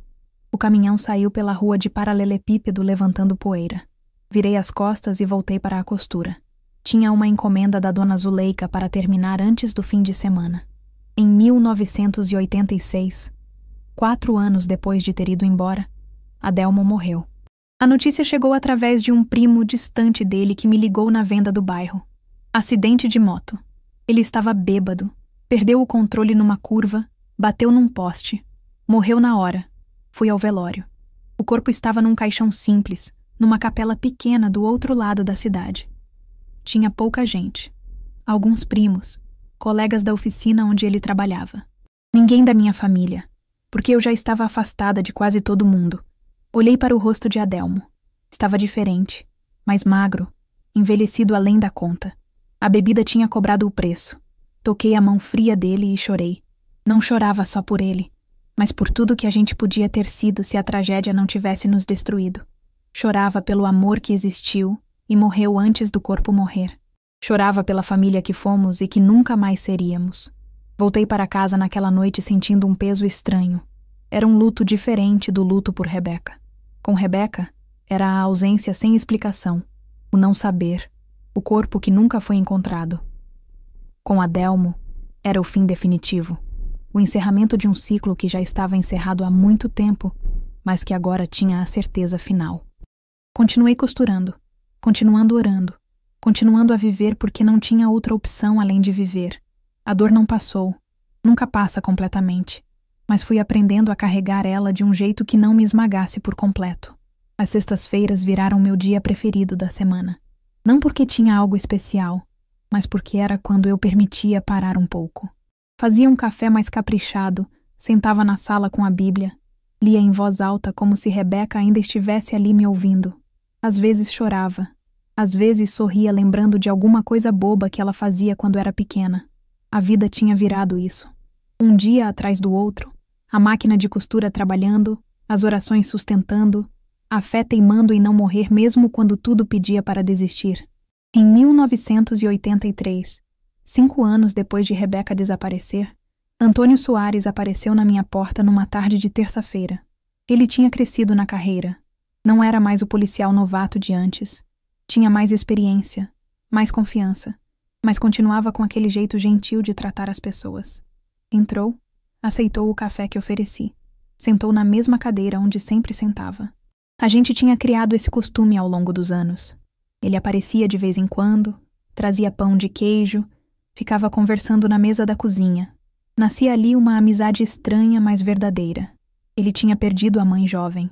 Eu tinha perdido a filha. A gente se completava nesses espaços vazios que a ausência deixa. Mas naquela tarde, Antônio não tinha vindo só para conversar. Trouxe notícias sobre o caso de Rebeca. O processo seria oficialmente arquivado por falta de provas e pistas. A investigação tinha chegado num beco sem saída, e não havia mais o que fazer. Ouvi a notícia com uma resignação silenciosa que tinha aprendido a carregar. Já esperava por isso. 5 anos sem nenhuma pista, sem nenhum corpo, sem nada além de especulações e acusações que não levavam a lugar nenhum. Claro que iam arquivar. Antônio parecia mais perturbado que eu. Ele disse, com voz pesada de frustração, que sempre sentiu que tinha algo errado na investigação, que o delegado Arlindo tinha se fixado no pastor Elias desde o começo e ignorado outras possibilidades. Mencionou de novo o seu Agenor, aquele vizinho pedreiro que tinha saído da cidade logo depois do desaparecimento. Contou que achou muito suspeita a saída repentina dele, que tentou investigar, mas o delegado não autorizou. Disse que sugeriu procurar Agenor no interior de Minas, descobrir onde ele estava, fazer perguntas. Mas Arlindo mandou ele cuidar dos próprios assuntos, disse que o caso era o pastor e pronto. Ouvi tudo com atenção, mas sem muita reação. A dor já tinha me ensinado a viver sem respostas. Claro que queria saber o que tinha acontecido com minha filha, onde ela estava, se tinha sofrido. Mas 5 anos de silêncio também me ensinam que, às vezes, a gente nunca vai saber e precisa aprender a viver assim mesmo. Antônio começou a me visitar com mais frequência depois disso. Aparecia nas tardes de sábado, trazia pão de queijo quentinho da padaria, sentava e ficava ouvindo minhas histórias sobre Rebeca. Eu contava como ela era quando pequena, as travessuras, as manias, o jeito doce dela. Ele ouvia tudo com atenção genuína, sem pressa, sem aquele olhar de pena que a maioria das pessoas tinha. Descobri que ele admirava minha fé. Perguntava como eu conseguia continuar acreditando em Deus depois de tudo que tinha acontecido. Eu respondia que não tinha escolha. Ou acreditava que Deus tinha um propósito mesmo nas coisas que a gente não entendia, ou desistia de tudo. E desistir não era opção, porque ainda tinha vida pela frente, ainda tinha contas para pagar, ainda tinha propósito para cumprir mesmo sem saber qual era. Os anos foram passando devagar. 1985, 1987, 1990. Cada ano trazia uma camada nova de aceitação, mas também de saudade. Rebeca ia fazer 19 anos, 21, 26. Eu imaginava como ela seria. Se teria casado, se teria me dado netos, se teria seguido o sonho dela de ser professora. Maria me tornei, sem perceber, uma referência de fé no bairro. Pessoas que estavam sofrendo começaram a me procurar. Vinham pedir oração, pedir conselho, pedir só um ouvido que escutasse sem julgar. Eu não pregava, não me colocava como conselheira espiritual, mas minha própria vida era testemunho. Se eu tinha sobrevivido àquilo, outras pessoas podiam sobreviver ao que estavam passando. O pastor Elias continuava firme no ministério, apesar de ainda ser alvo de desconfiança por alguns. Mas com o tempo, sua postura íntegra, sua dedicação incansável às ovelhas, foram conquistando respeito. As pessoas começaram a perceber que tinham julgado errado, que tinham acusado um inocente. Poucos pediram perdão abertamente, mas dava para ver nos olhos a vergonha e o arrependimento. A amizade entre mim e o pastor se aprofundou. Ele vinha na minha casa toda semana, trazia verduras da horta que cultivava nos fundos da igreja, ficava conversando sobre as escrituras. A gente tinha uma ligação profunda, baseada na dor compartilhada e na fé que nos sustentava. Éramos sobreviventes da mesma tempestade. A costura continuava sendo meu refúgio e meu sustento. Cada peça que eu fazia carregava oração. Enquanto a máquina trabalhava, eu rezava pela pessoa que ia usar aquela roupa, aquela toalha, aquele lençol. A dona Zuleika permanecia cliente fiel. Encomendava vestidos, toalhas bordadas, sempre pagando um pouco a mais que o combinado. Quando eu reclamava, ela dizia que era pela qualidade do trabalho, mas eu sabia que era bondade pura. O vestido azul de Rebeca continuava guardado no fundo do armário. Às vezes eu abria o armário e via o embrulho de papel de seda, mas não tinha coragem de abrir. Era incapaz de olhar para aquele tecido sem desmoronar, mas também era incapaz de me desfazer dele. Era tudo o que sobrou do último dia que vi minha filha. Numa tarde de 1989, estava costurando perto da janela quando Antônio chegou. Ele vinha direto da delegacia, ainda de uniforme. Sentou e ficou quieto um tempo longo, só olhando para o café que eu tinha servido. Percebi que tinha algo pesado no peito dele. Finalmente ele falou. Disse que nunca tinha conseguido esquecer o caso de Rebeca, que carregava aquilo como uma falha pessoal. Que toda vez que via uma menina da idade que Rebeca teria, sentia um aperto no peito. Que prometeu para si mesmo que um dia ia descobrir a verdade, nem que levasse a vida inteira. Segurei a mão dele por cima da mesa e disse que ele não tinha culpa de nada. Que tinha feito o que podia dentro das limitações que tinha. Que era jovem demais na época para enfrentar um delegado experiente. Que o importante era que ele nunca desistiu de acreditar na justiça, e isso por si só já valia muito. Antônio tinha lágrimas nos olhos quando saiu naquele dia.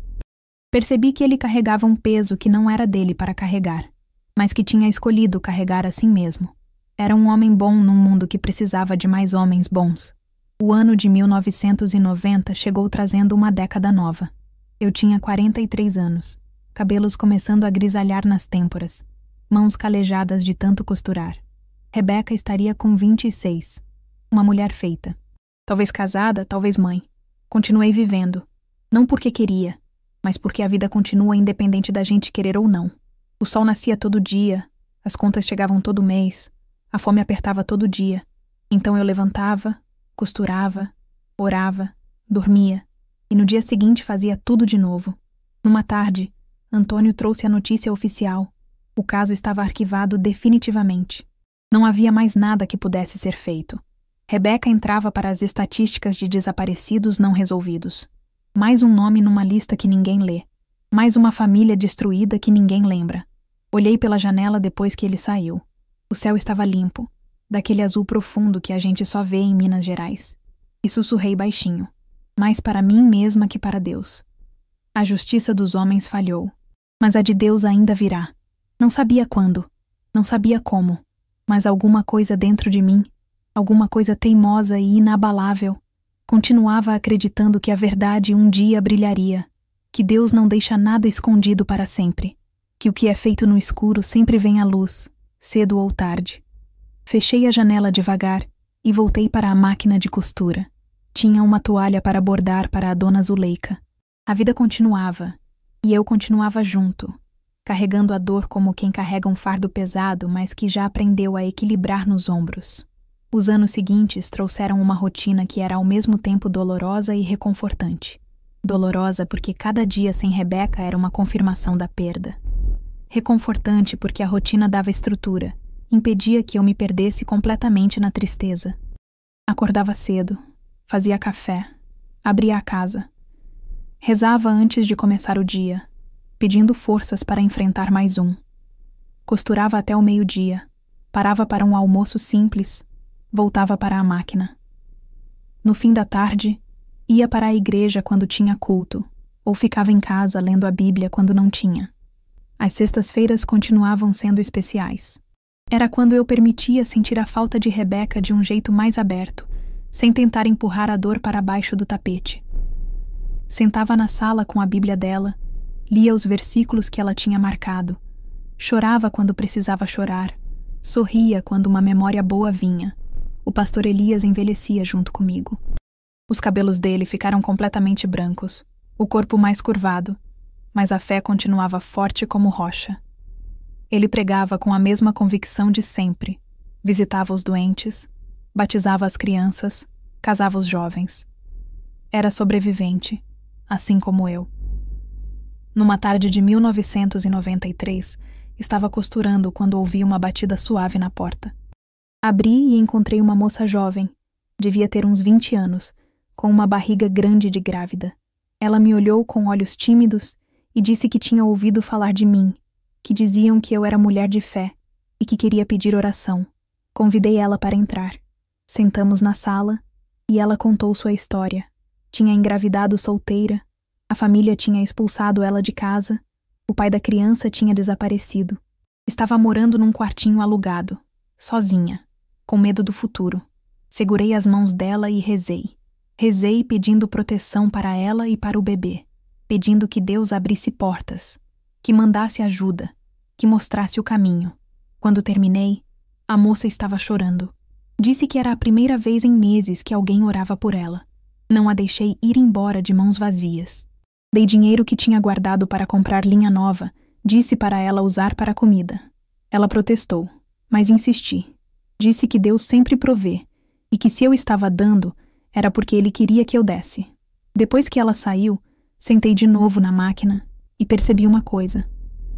A dor de perder Rebeca nunca ia passar completamente, mas ela podia ser transformada em amor por outras pessoas que precisavam. O buraco que minha filha deixou podia ser preenchido não com outra filha, mas com o cuidado por todas as filhas que cruzassem meu caminho. Foi assim que fui me tornando mãe de muita gente.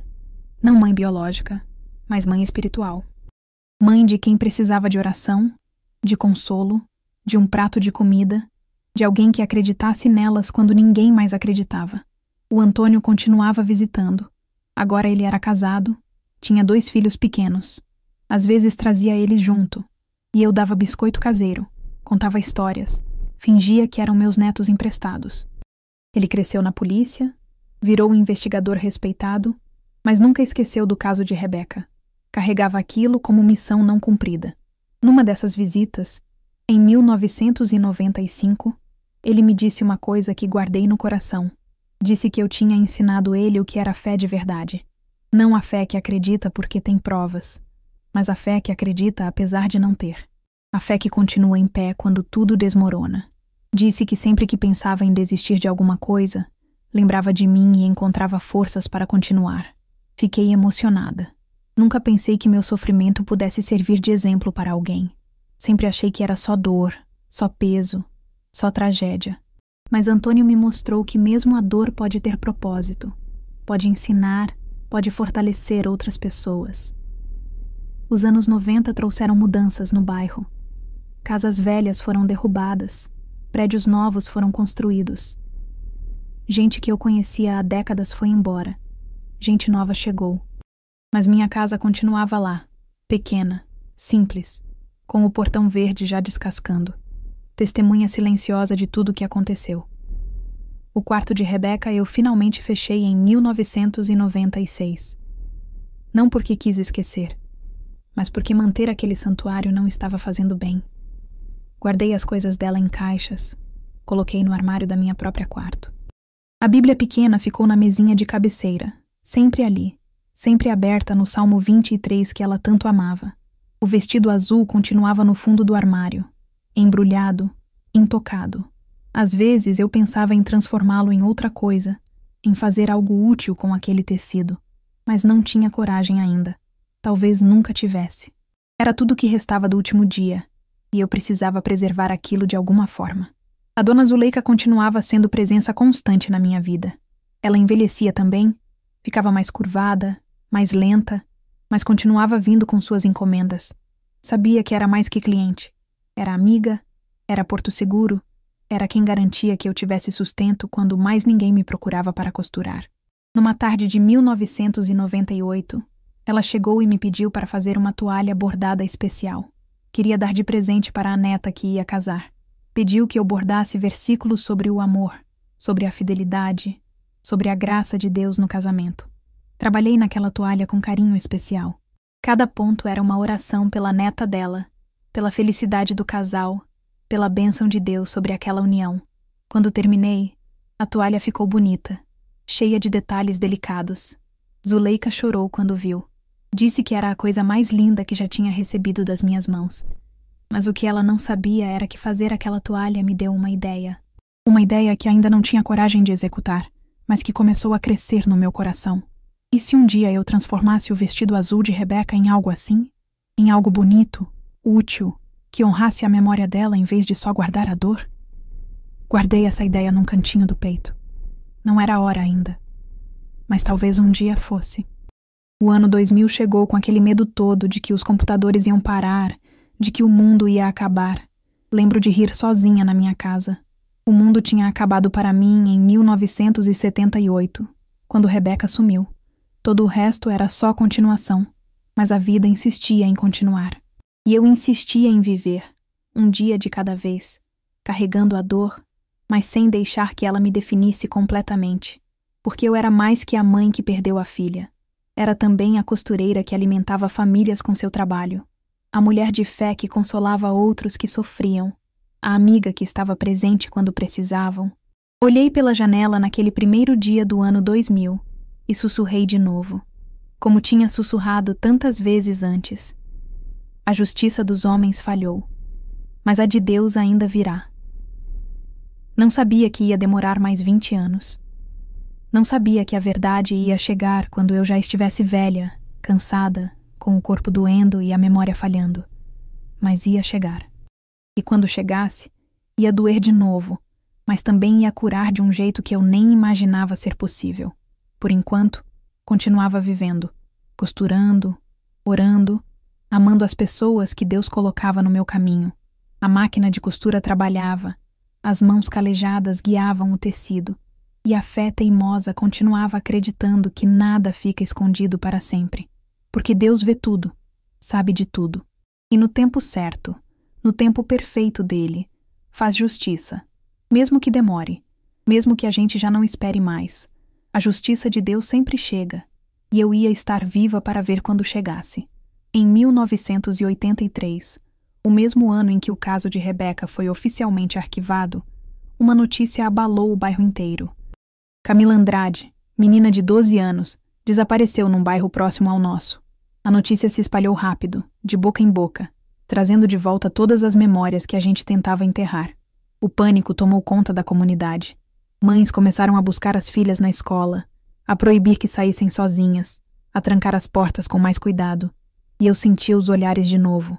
Olhares de pena renovada, mas também de medo, como se eu carregasse uma maldição, como se a desgraça que tinha caído sobre mim pudesse contaminar quem chegasse muito perto.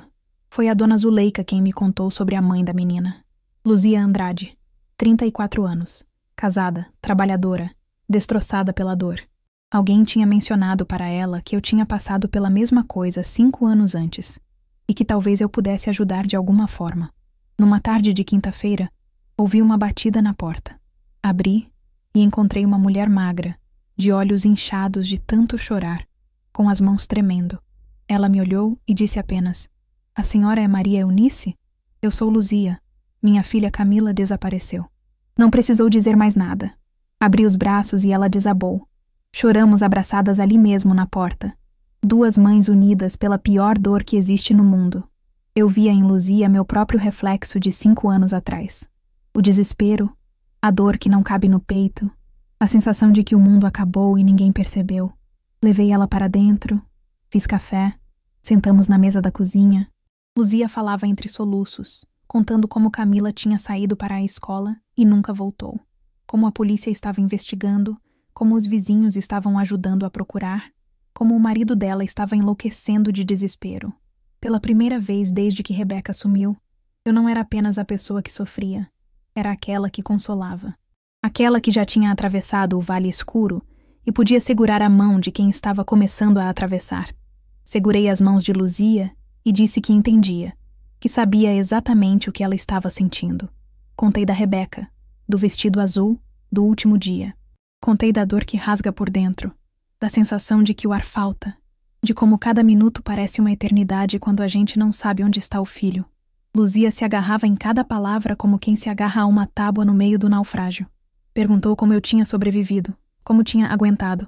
Respondi que foi a fé, só a fé. Que nos primeiros dias eu queria morrer junto com a esperança, mas que Deus me segurou, mesmo quando eu não queria ser segurada. Ajoelhamos ali mesmo, no chão da cozinha, e oramos juntas. Mãos entrelaçadas, lágrimas caindo, palavras embargadas pedindo a Deus que protegesse Camila, que trouxesse respostas, que desse forças para Luzia continuar respirando. Nos meses seguintes, enquanto a polícia investigava sem sucesso, Luzia e eu nos tornamos amigas profundas.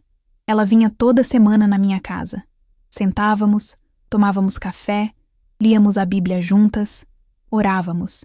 Eu ensinava ela a sobreviver à dor, a encontrar Deus no silêncio, a viver mesmo quando não há respostas.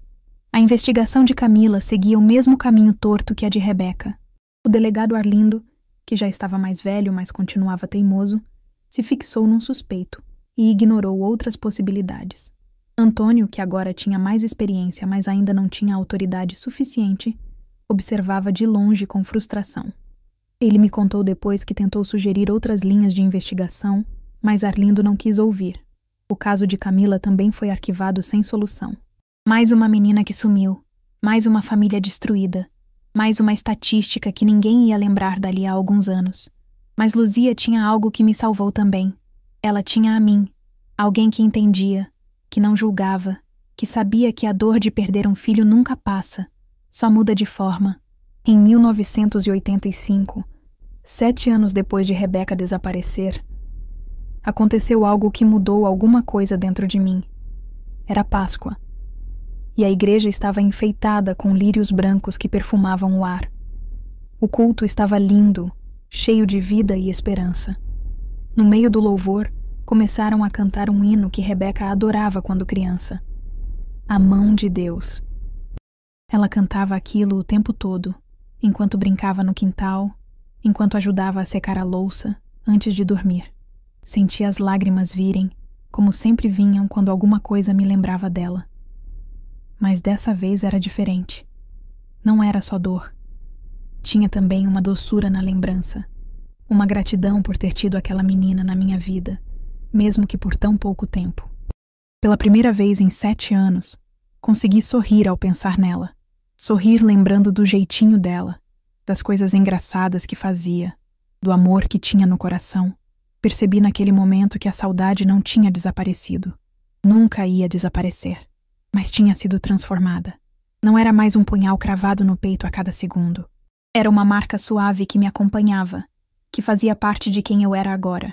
Voltei para casa depois do culto com o coração mais leve do que estava há anos. Fui até o quarto. Peguei a Bíblia de Rebeca que ficava na mesinha de cabeceira. Comecei a folhear devagar, olhando os versículos que ela tinha marcado com caneta colorida. Foi quando encontrei, guardada entre as páginas de Salmos, uma carta. Reconheci na hora a caligrafia infantil dela, aquelas letras tortas, mas caprichadas. A carta estava amarelada. Devia ter sido escrita anos antes do desaparecimento. Li com as mãos tremendo. Rebeca escreveu: Mãe, quando eu crescer, quero ser como você. Quero ter fé que nem a sua. Quero saber cozinhar feijão tropeiro gostoso. Quero costurar bonito. Quero ajudar as pessoas igual você ajuda. Te amo muito. Sua filha, Rebeca. Desabei em lágrimas. Mas não eram lágrimas só de dor. Eram de gratidão também. Gratidão porque Deus me mandou aquela carta exatamente quando eu precisava. Depois de 7 anos de dor, de silêncio, de perguntas sem respostas, Ele me lembrou que Rebeca me amava, que ela admirava minha fé, que eu tinha sido boa mãe, mesmo com todos os erros. Guardei a carta junto ao coração, dobrada com cuidado, e sussurrei para o quarto vazio. Obrigada, Senhor, por me lembrar que ela me amava. Luzia estava comigo naquela sexta-feira quando mostrei a carta para ela. Choramos juntas de novo, mas agora eram lágrimas de consolo. Ela disse que invejava eu ter algo assim de Camila, alguma prova concreta do amor da filha. Respondi que ela tinha. Tinha as memórias, tinha os dias vividos juntas, tinha o amor que ficou guardado no coração. A amizade entre nós se aprofundou ainda mais depois daquele dia. Luzia se tornou presença constante nas sextas-feiras. Vinha, tomava café, conversava, orava. Às vezes trazia outras mulheres que estavam sofrendo, que precisavam de consolo. Minha casa foi virando refúgio sem eu perceber. O caso de Camila nunca foi resolvido, igual o de Rebeca. Mas Luzia aprendeu a viver com a dor, assim como eu aprendi. Não porque a dor diminuiu, mas porque a gente cresce em volta dela, cria espaço para outras coisas também. Para a fé, para o amor, para a esperança de que um dia, nem que seja no céu, a gente vai entender tudo. Anos depois, quando o grupo de oração já estava estabelecido na minha casa, Luzia continuava vindo fielmente. Ela se tornou uma das irmãs mais queridas, aquela que sempre tinha uma palavra de consolo para quem chegasse sofrendo. Porque ela sabia, ela entendia, ela tinha atravessado o mesmo vale que eu. Naquele dia de Páscoa de 1985, quando encontrei a carta de Rebeca, algo mudou definitivamente dentro de mim. A dor não acabou, mas ganhou companhia, ganhou gratidão, ganhou doçura, ganhou a certeza de que ter amado vale a pena, mesmo quando o amor é arrancado da gente. Guardei aquela carta como tesouro. Está comigo até hoje, amarelada, com as dobras gastas de tanto abrir e fechar, mas com cada palavra ainda clara, ainda verdadeira. É prova de que Rebeca existiu, de que ela me amou, de que nossa história foi real e bonita, apesar do fim trágico. E toda vez que a dor aperta demais, pego a carta, leio de novo e lembro que fui amada por aquela menina. E que esse amor, diferente do corpo dela, nunca vai desaparecer. No começo dos anos 90, eu já tinha passado dos 40 anos. Cabelos grisalhos nas têmporas, mãos calejadas de tanto costurar, corpo cansado, mas fé ainda de pé. Foi nessa época que começou algo que eu nunca planejei, mas que mudou tudo. Aconteceu numa sexta-feira depois do culto. Uma irmã da igreja, a Sebastiana, me pediu para orar com ela. O marido tinha perdido o emprego. Tinham 3 filhos pequenos. Ela estava desesperada, sem saber como ia pagar as contas. Convidei ela para ir na minha casa tomar um café enquanto orávamos. Sentamos na mesa da cozinha, aquela mesma onde tantas conversas importantes já tinham acontecido. Fiz café fresco. Cortei um bolo simples que tinha feito no dia anterior. Conversamos, oramos, choramos um pouco. Quando Sebastiana foi embora, Vi que ela estava mais leve, com esperança renovada. Na sexta seguinte, ela voltou. Disse que a oração tinha ajudado muito, que queria orar de novo se eu não me importasse. Não me importei. Fizemos a mesma coisa. Café, bolo, conversa, oração. E quando ela ia embora, a Irene Guimarães, viúva e cabeleireira do bairro, chegou também pedindo oração. Assim começou. Sem planejar, sem organizar, sem pensar que ia virar tradição. As sextas-feiras foram se transformando em dia de encontro. 2 irmãs viraram 3, 3 viraram 5, 5 viraram 10. Minha casa pequena ficava cheia de vozes femininas, risos baixos, choros compartilhados, orações que subiam juntas para o céu. Os encontros eram simples. Eu fazia café. Sempre tinha um bolo ou biscoito caseiro. Sentávamos na sala, nos espremíamos como dava. Líamos um trecho da Bíblia, compartilhávamos as dores da semana, orávamos umas pelas outras. Não tinha liturgia, não tinha programa. Era só mulheres se apoiando, se fortalecendo na fé. Elas compartilhavam tudo. Viuvez, solidão, dificuldades financeiras, filhos rebeldes, maridos que bebiam, doenças, medos. E eu ouvia. Não me colocava como líder nem como conselheira. Não pregava sermão. Mas minha própria história, minha fé que resistiu mesmo quando tudo desmoronou, isso inspirava elas. A dona Zuleika, minha cliente fiel há tantos anos, se tornou frequentadora assídua. Mesmo já com mais de 70 anos, não perdia uma sexta-feira.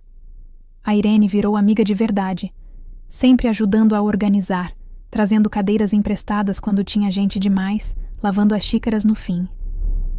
Meados dos anos 90, numa sexta-feira chuvosa, ouvi uma batida tímida na porta. Abri e quase não reconheci quem estava ali. Era a dona Ritinha, a mulher que tinha espalhado tantos boatos sobre mim, que tinha destruído minha reputação, que tinha plantado dúvidas sobre o pastor Elias. Mas a Ritinha que estava na minha porta não era mais aquela. Estava magra, envelhecida além da conta, curvada. O lenço na cabeça não escondia mais a vivacidade maldosa de antes. Os olhos estavam apagados, cansados. Ela me olhou e disse baixinho: "Posso entrar?" Ouvi falar das reuniões. Preciso de oração. Podia ter fechado a porta na cara dela.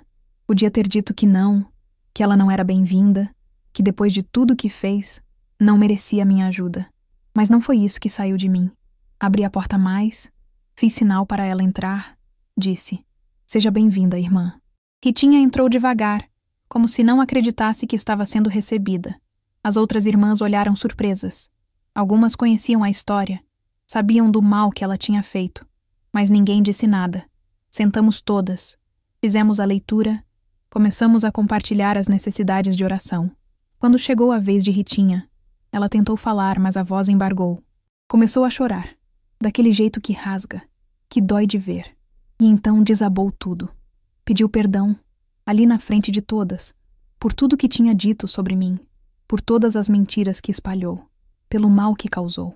Disse que aquilo corroía ela há anos, que não conseguia ter paz, que toda noite deitava com aquele peso na consciência. Chorou dizendo que eu não merecia o que ela fez, que o pastor não merecia, que ela tinha sido instrumento do diabo sem perceber. Me levantei devagar, atravessei a sala e me ajoelhei na frente dela. Segurei as mãos dela entre as minhas e disse apenas: "Está perdoada, irmã." As outras mulheres choravam junto. Foi um dos momentos mais bonitos que já vivi. O perdão que cura não só quem recebe, mas principalmente quem oferece. Porque naquele momento, perdoando Ritinha, eu também fui liberta. Liberta da mágoa que carregava há anos, do ressentimento que envenenava meu coração sem eu perceber. Perdoar foi tirar um peso que eu nem sabia que estava carregando. Ritinha passou a frequentar as reuniões regularmente. Transformada, humilde, sempre quieta, mas sempre presente.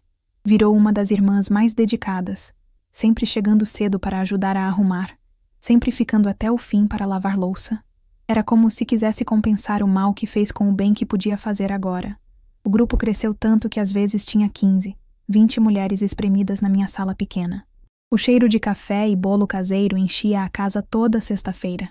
Vozes femininas orando, rindo, chorando, se apoiando. Minha casa virou refúgio para quem precisava.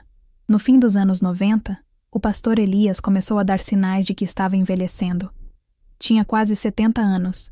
Estava mais fraco, mais cansado, mas continuava firme no ministério, pregando todo domingo, visitando os doentes, batizando crianças. No ano 2000, ele me procurou depois do culto.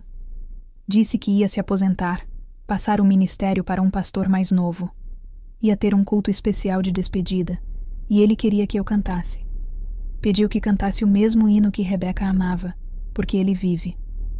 Aceitei emocionada. Sabia que ia ser momento importante, carregado de significado espiritual. O pastor Elias tinha sido meu mentor, meu apoio, meu exemplo de fé. Tinha resistido à injustiça, à perseguição, às acusações, e continuou servindo a Deus até o fim. Naquelas sextas-feiras de oração, enquanto as irmãs compartilhavam suas dores e eu as consolava, percebi que Deus tinha transformado minha tragédia em ministério. A dor de perder Rebeca não tinha passado. Nunca ia passar, mas tinha sido redimida, transformada em amor por outras pessoas que sofriam. Cada mulher que entrava pela minha porta carregando um peso saía um pouco mais leve. E eu também, porque consolar quem sofre cura a gente também. Não apaga a dor, mas dá propósito para ela. Faz a gente entender que às vezes Deus permite o sofrimento não para nos destruir, mas para nos preparar para ajudar outros que vão sofrer também. O grupo de oração não foi ideia minha. Foi de Deus.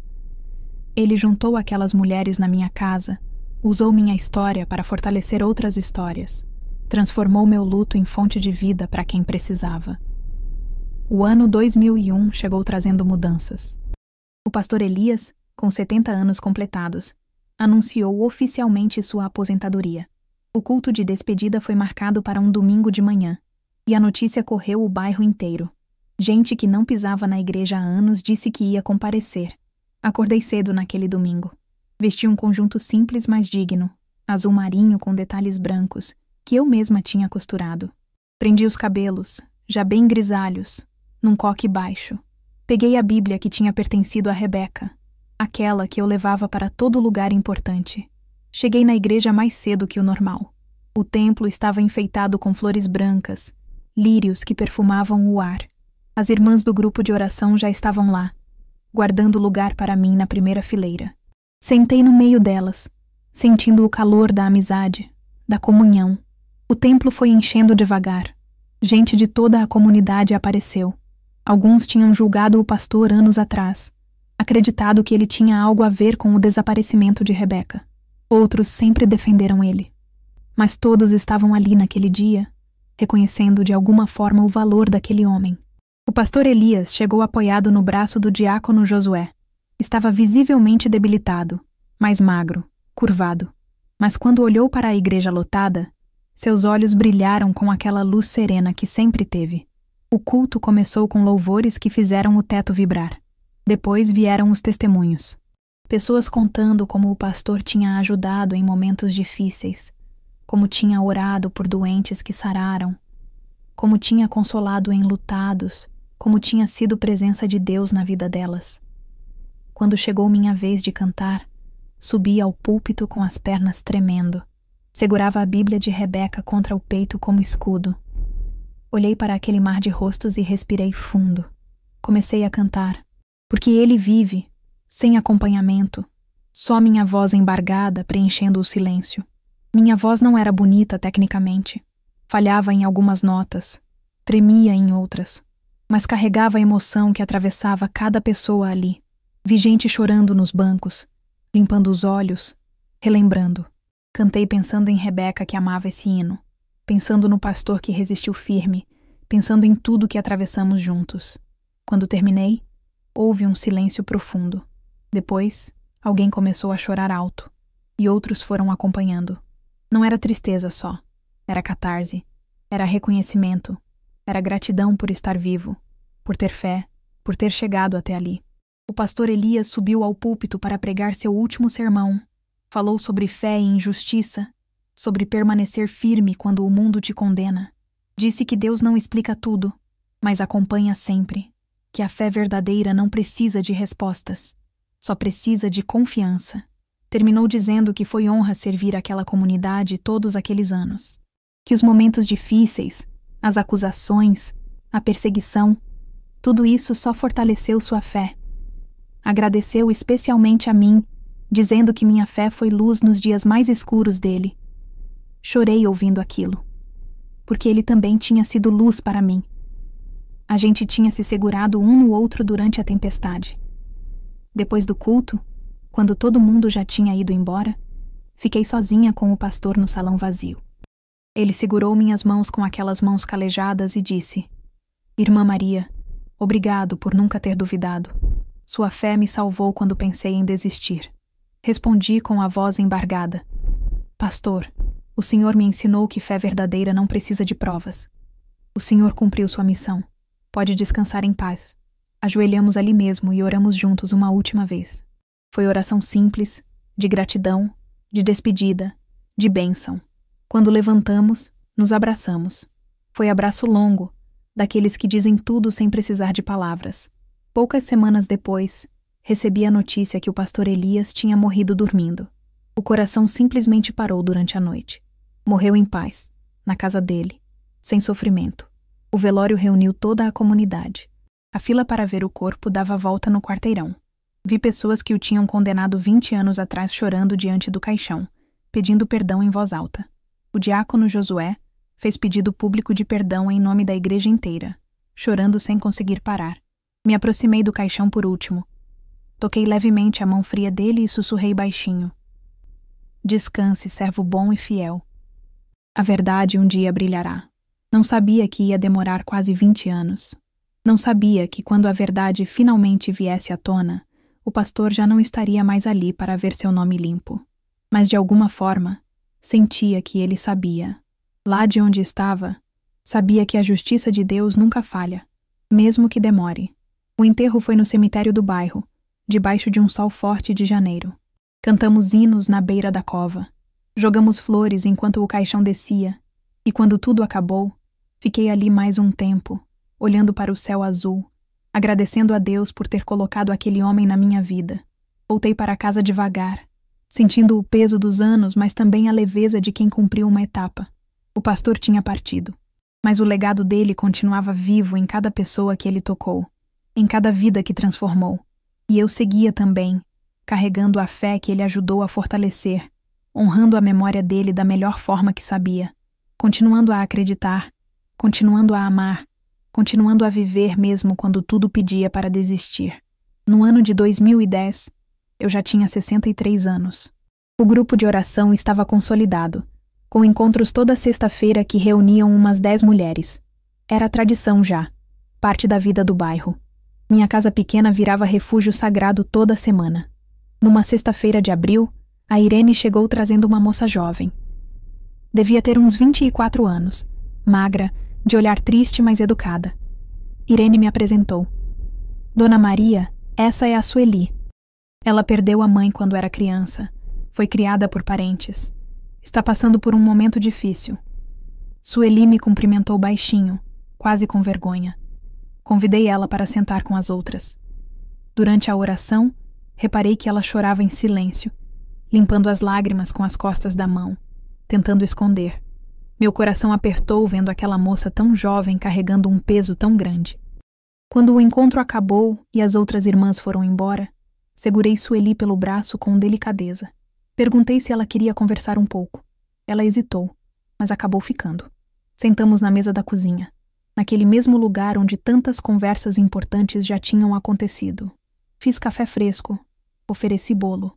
Sueli começou a falar devagar, com voz embargada. Contou que era casada com o Leandro, que no começo era bom, mas que nos últimos tempos ele mudou. Disse que o marido gritava por qualquer coisa, controlava onde ela ia, com quem falava, quanto gastava, checava o celular dela escondido, fazia ciúmes de todo mundo, não deixava ela sair sozinha. Ainda não tinha batido, mas ela sentia medo do que ele podia se tornar. Segurei as mãos dela por cima da mesa e disse que entendia. Contei um pouco da minha história com Adelmo, de como a dor tinha transformado ele em alguém amargo, de como as palavras podem machucar tanto quanto os socos. Disse que ela não estava sozinha, que a gente ia ajudar. Sueli voltou na sexta seguinte, e na outra, e na outra. Aos poucos, foi se soltando, conversando mais, sorrindo de vez em quando. Eu ensinava ela a fazer café do jeito tradicional, aquele bem forte e cheiroso. Ajustava as roupas dela que ficavam largas, porque não estava comendo direito de tanta preocupação. Um vínculo profundo foi se formando entre nós. Sueli começou a me chamar de Dona Maria, com um carinho especial, daquele jeito que filha chama a mãe. E eu descobri que ainda tinha muito amor materno guardado dentro de mim, esperando alguém para receber. Em 2012, a situação piorou. Leandro descobriu que Sueli frequentava o grupo de oração e proibiu. Disse que ela não precisava ficar desabafando com estranhas, que os problemas de casa ficavam em casa. Sueli tentou obedecer, mas a solidão ficou insuportável. Numa noite de terça-feira, ouvi batidas desesperadas na porta. Abri e encontrei Sueli tremendo, com os olhos arregalados de medo. Contou que Leandro tinha quebrado pratos na cozinha durante uma discussão, jogado as coisas no chão, gritado que ela era ingrata, que não prestava para nada. Não pensei duas vezes. Puxei ela para dentro, tranquei a porta, disse que ia ficar ali comigo o tempo que precisasse. Liguei para a Irene, que ligou para outras irmãs. Em questão de horas, mobilizamos a igreja inteira. Antônio Soares, que ainda trabalhava como policial naquela época, apareceu no dia seguinte. Ele já era homem maduro, experiente, respeitado. Foi até a casa do Leandro e conversou com ele, daquele jeito firme, mas sem ameaça desnecessária. Deixou claro que qualquer violência teria consequências legais sérias. A liderança da igreja ofereceu aconselhamento pastoral para o Leandro. Ele resistiu no começo, disse que não precisava, que o problema era a Sueli que era desobediente. Mas quando viu que estava sozinho, que todo mundo estava do lado dela, que podia perder tudo, aceitou ajuda. Sueli ficou morando comigo durante meses. Arrumei o quarto que tinha sido de Rebeca, guardado por tantos anos. Coloquei lençóis limpos, almofadas macias, deixei flores na mesinha de cabeceira. Ver aquele quarto ocupado de novo, com vida pulsando ali dentro, aqueceu meu coração de um jeito que não esperava. Leandro passou por acompanhamento pastoral e psicológico durante quase um ano. Aprendi depois que ele tinha crescido vendo o pai bater na mãe, achava que era assim que homem se comportava. Ninguém nunca tinha ensinado ele diferente. Em 2013, o casal se reconciliou. Mas agora era diferente. Sueli estava empoderada, sabia seus direitos, tinha limites claros. Leandro tinha mudado de verdade. Não era só fingimento. Dava para ver nos olhos dele a vergonha do que tinha feito e a vontade genuína de ser melhor. Eles tiveram 2 filhos nos anos seguintes, um menino e uma menina, crianças lindas e saudáveis. Sueli trazia eles toda sexta-feira para o grupo de oração. Minha casa voltou a ter risadas infantis, barulho de brinquedos espalhados, vida correndo pelos cantos. Me tornei avó de coração. As crianças me chamavam de Vovó Maria. Subiam no meu colo pedindo história. Comiam biscoito caseiro que eu fazia especialmente para elas. O amor que eu sentia por Rebeca encontrou um novo canal. Não era substituição, nunca seria. Era continuação. O vazio da perda de Rebeca ainda existia. Sempre ia existir. Mas já não doía tanto. Porque eu tinha aprendido que Deus não devolve o que foi tirado, mas dá coisas novas para a gente amar. E que o coração de mãe é grande demais para caber só num filho. Tem espaço para muitos. Numa tarde de 2015, estava com o filho menor da Sueli no colo, balançando ele para dormir. Senti uma tontura, daquelas que fazem o mundo girar. As juntas doíam, o corpo cansava mais rápido. Estava ficando velha, não tinha como negar. Mas olhei para aquela criança dormindo tranquila nos meus braços e decidi que ia continuar, enquanto Deus me desse forças. Tinha propósito ainda, tinha amor para dar, tinha fé para compartilhar. A velhice ia chegar de qualquer jeito, mas não ia me encontrar desistida. No ano de 2020, eu estava com 73 anos. O corpo já não obedecia como antes. Tonturas frequentes, dores nas articulações que latejavam de madrugada, cansaço que parecia não passar mesmo depois de dormir. As irmãs viviam insistindo para eu descansar mais, mas eu mantinha as reuniões de sexta-feira. Sueli e Irene assumiram a organização prática, mas minha presença ainda era o coração do grupo. Numa tarde de terça-feira de agosto, ouvi uma batida na porta. Abri e encontrei um homem velho. Devia ter uns 80 anos, magro como vara, curvado, com o olhar carregado de algo pesado. Ele me olhou e disse: "A senhora é Maria Eunice? Preciso falar com a senhora sobre algo muito importante." Não reconheci ele de imediato, mas algo no jeito dele me deixou inquieta. Convidei para entrar. Ele sentou na cadeira da sala com dificuldade, as mãos tremendo, a respiração ofegante. Ofereci água, que ele aceitou.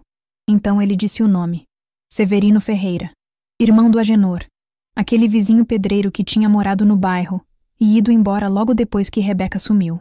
Senti o estômago revirar só de ouvir o nome. Severino começou a falar com voz trêmula, quebrando no meio das frases.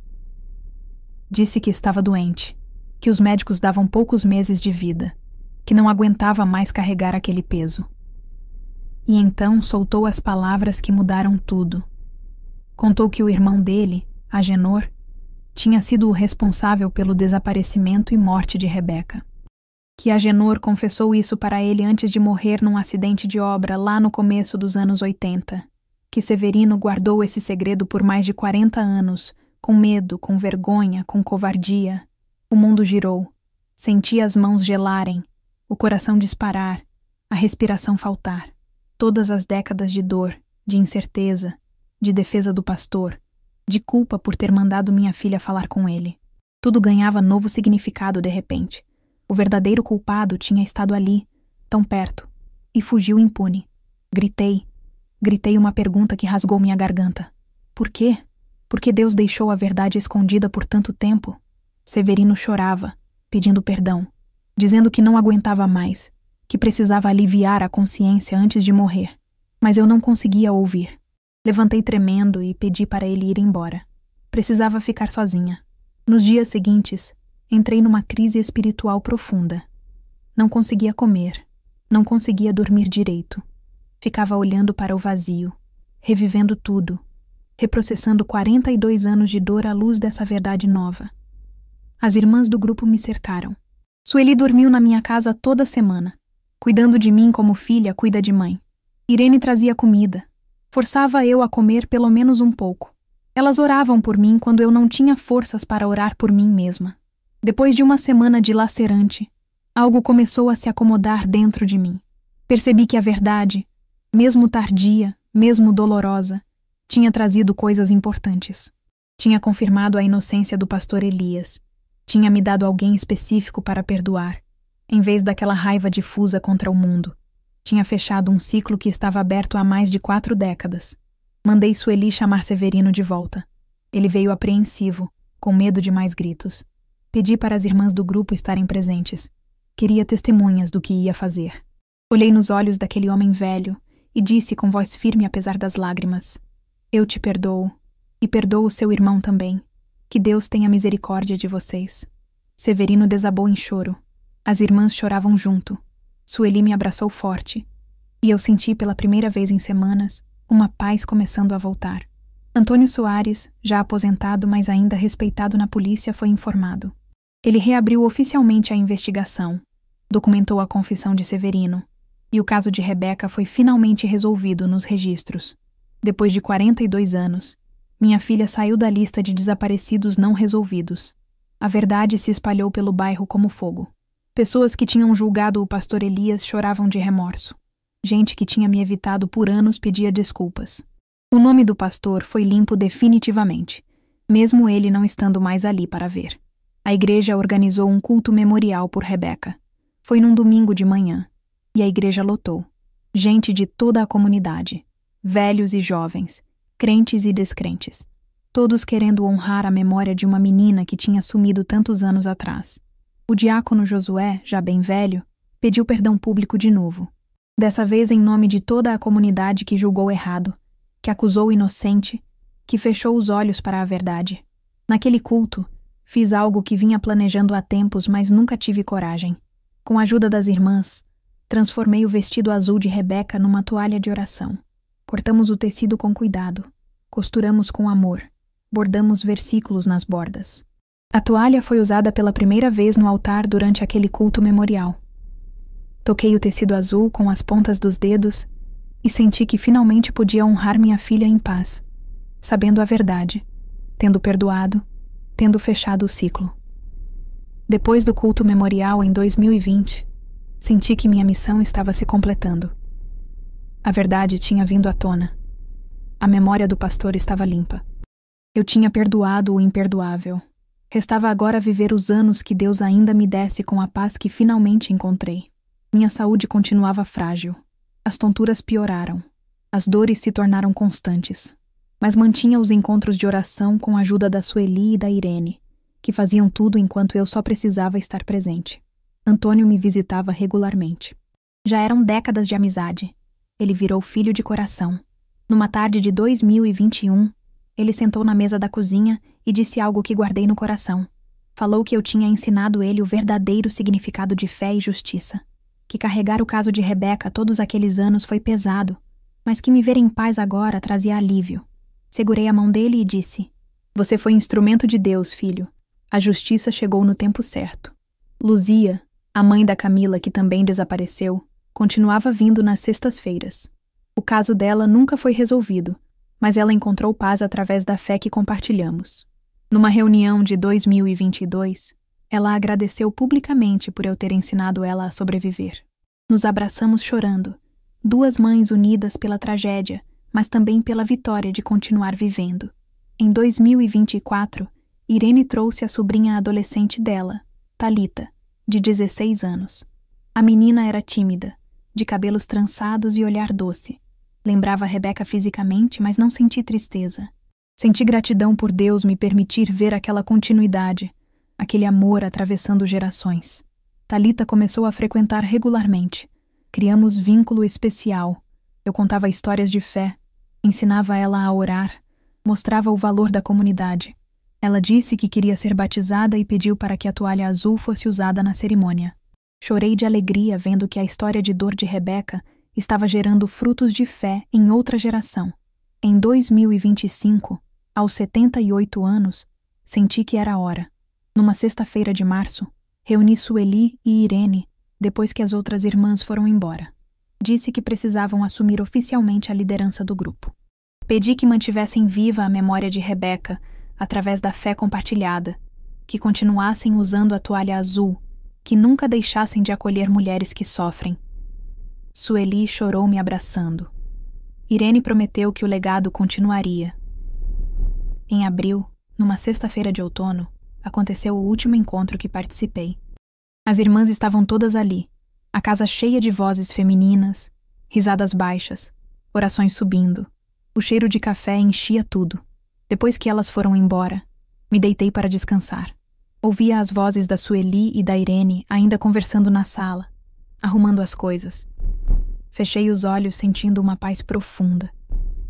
Não era a paz de quem entendeu tudo, mas de quem aprendeu a confiar apesar de não entender.